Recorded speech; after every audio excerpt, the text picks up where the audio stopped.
мал уурдоо, мал жоготуу көйгөй аябай орчунду. Мага ушул 60-70-иңиздер кайрылдыңыздар. Сиздердин кайрылууңуздар боюнча Токтогул район ички иштер башкармалыгынын жетекчилигине кирип бир нече маселелерди талкуулап чыктым. Эл бакчаңын болуп кетти го. Уурулар эле жашайбыз, эл да жашайбыз. Ошонун жашайбыз, акыйкатта калачы.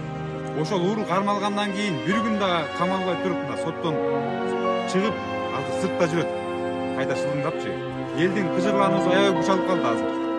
Bir günde жүктеп кетип калат. Мына кайнымки канча сеники?